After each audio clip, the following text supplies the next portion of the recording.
Hello everyone, Diana here. So glad you're joining me today. It's winter where I am and we're getting ready for a deep freeze to start. In fact, I think it's already started. It's pretty cold here. So I hope you're warm and snuggly wherever you are, whether it's warm outside or warm just inside. And I certainly hope that your hearts are warm. So let's get started. This is for the 5th week of 2019. That's the last week of January, and it is the beginning of February. Boy, this month has gone quickly, and so much has happened. We'll get into that in a moment. But thank you all for coming, for telling your friends, and for coming back. And thank you for your comments. I so appreciate hearing that words that I say are of comfort to you. That's my passion. That's my purpose for life, is to help others make their lives greater, their lives better. Just a quick word about bullies.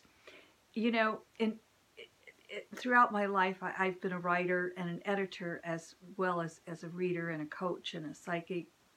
And I've worked in corporate America and I've worked for myself, and I've worked in small companies and large companies, and I've done training for insight, I call it instinct seminars in corporations. So I'm a relatively strong person. I've had enough years to become a relatively strong person. And part of my career, I was an editor in educational publishing. And in educational publishing, I was an editor. I also wrote some pamphlets and textbooks, but mostly edited online courses and textbooks. And some of the courses I edited were about bullies. And what I found out about bullies is if someone bullies you, you push back. If you wait too long, it escalates and you can't push back. Bullies are just really very unhappy, insecure people. We want to give them love. We want to push them back and say stop. But we also want to send them love because they don't have the joy that those of us who live in love know. We want them to know that joy. That helps all of us. It's the only way we're going to heal this planet is if we all start recognizing the truth of life really is joy, not fear. And speaking of joy, we are going to talk about one more process that you can do to create joy in your life. This is one of my books. And yes, all of my books that are still in print are available on Amazon.com. We're going to look at week 39. What do you want? And we're going to look at that in a minute. We'll also, of course, get a message from my spirit guide, Philip, which is an oracle book. And so we just open and think left page or right page, and we get a message. But first, I am going to read you. As you know, I sit down and I ask Philip what is it you want us to portray? What is it you want us to say, Philip, for our video this week? And when I get that information, then this year kind of just started reading it to you because it's easier than remembering it. And I want to say, when one-on-one clients are so much easier for me than trying to figure out what's going on in the whole world. But there are patterns in the world. And so what we do is really look at those greater patterns. Sometimes we'll look at something specific about to happen, but generally speaking, it's the greater patterns. Whereas with the private clients, we're looking a lot deeper and have more time to go into the trajectory of their lives. We also, of course, can speak to people in spirit world, loved ones who have passed over. And when we do that, it gives such comfort. It brings tears to my heart because I know how much it helps the others who are getting those messages. So if you're in Ohio and any of my speaking engagements that are open to the public, I do post on my website. You are always welcome to join us if it's an open forum, and I do as much as I can in the area. I will also be in Wisconsin coming up in the spring. I believe it's in April. I have to look at my calendar. So let's move ahead, and that said, let's see what Philip has to say for the general all of us, and all of us are so different. So these are just general trends. You may find the week rather upsetting in its intensity of energy and movement. To avoid the upset, listen to this part. Become like the winged ones and soar. That's riding those currents rather than crashing against the waves. Ride with them and see where they take you. They just might take you where you want to go. Of course, you first must know where you want to go. We're going to talk about that again in a minute. Now would be the time to decide where you want to go. Then use the intensity of the energy to take you there. So that tells me we're going to have a very intense week. The energy is going to be strong. It's been building. We know this, and we know, in the U.S., we're upside down. We're upside down, and there is so much anger, not just in the U.S., in the world. There's so much anger. The only way to counteract that anger is through love. But people are frightened. That's what's causing the anger, is this fear. And this fear of the other person who looks differently than me. The fear of, you're a woman, I'm a man. The fear of, your skin color is darker than mine. The fear of, you speak differently than I do. Oh my gosh, what we're so afraid of. I don't know. I don't know why that we're so afraid. But then we try to control. Men try to control women. Women try to control other women. Men try to control other men.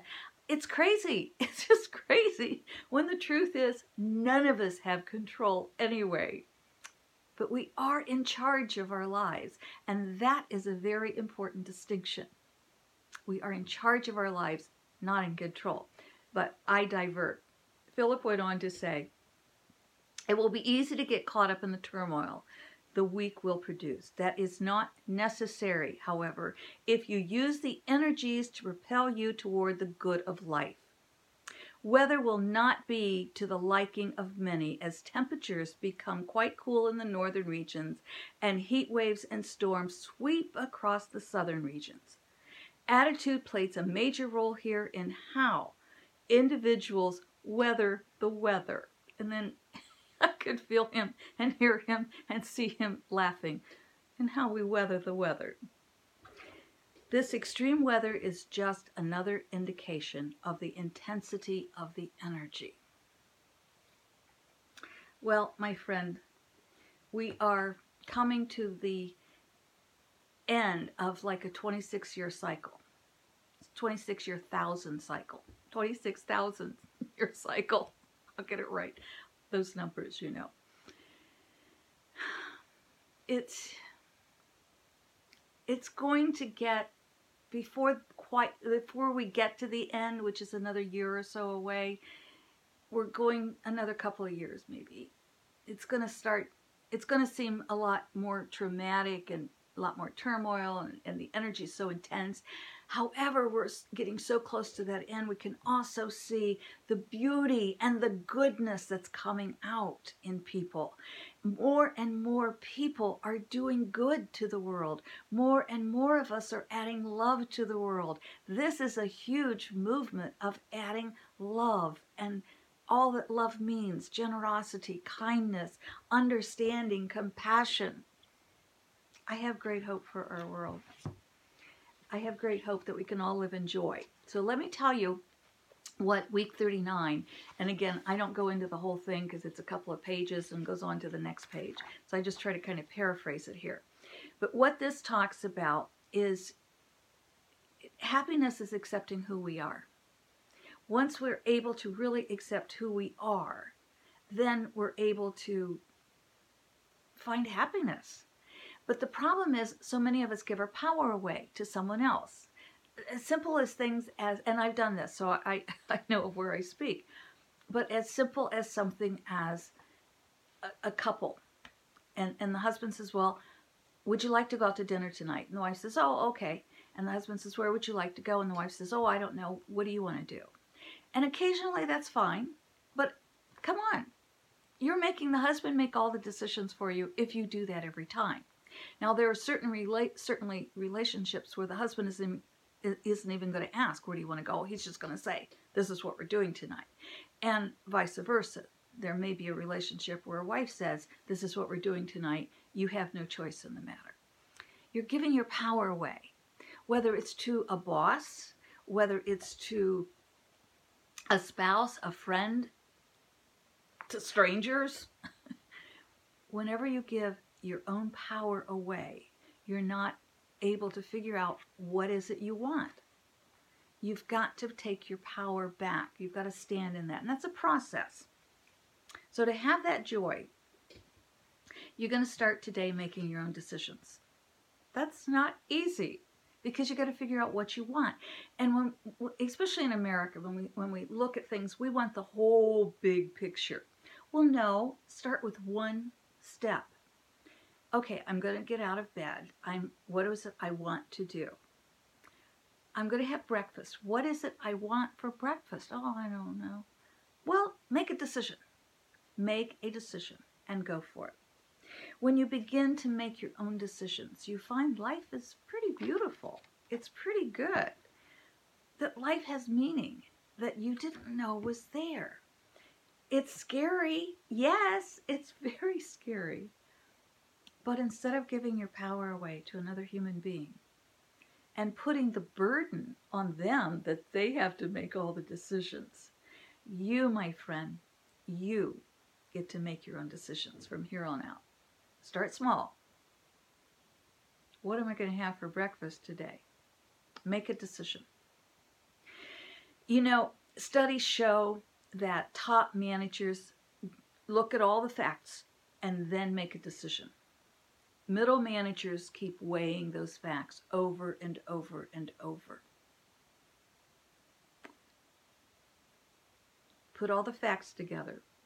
For example, on that breakfast example, if you look in the cupboard and there's no cereal, you don't want to choose to have cereal because then you're going to have to go to the store and all of that. Unless you want to go to the store first, but make it easy on yourself.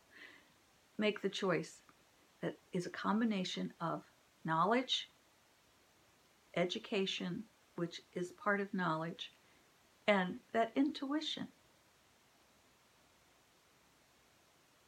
Let's see what Philip has to say, shall we? Think left page or right page, and we'll just open or flip through, and we'll get our, there we go.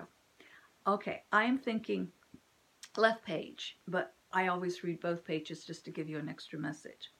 But the left page says, if yesterday's harvest was limited, perhaps you should plant more abundantly.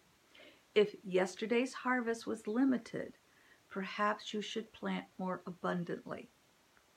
Well, think about that, and let's tie it into what we've been saying.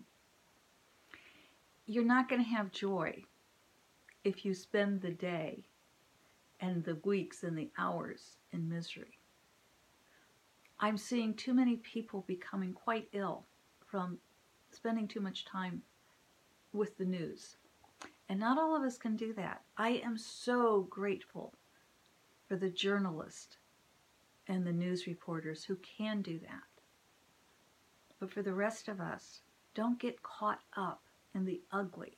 Keep yourself informed. I'm all for staying informed. But remember, balance. Balance. Balance is highly important. I even often hear newscasters talk about their families. Thank God they've got the time, or will take the time to spend with their families.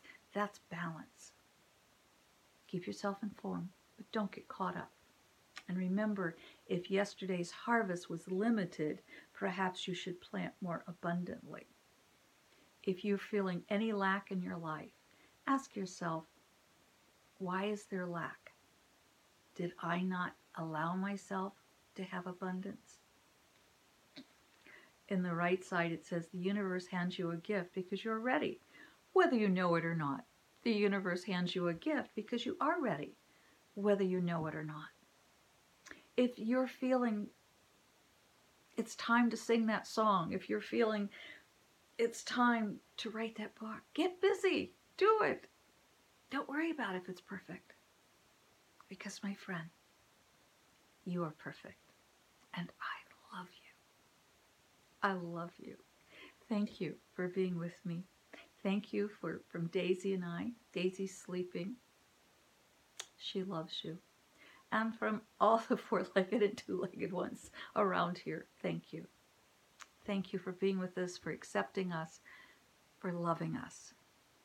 And thank you for accepting the love we're sending to you. Until next week.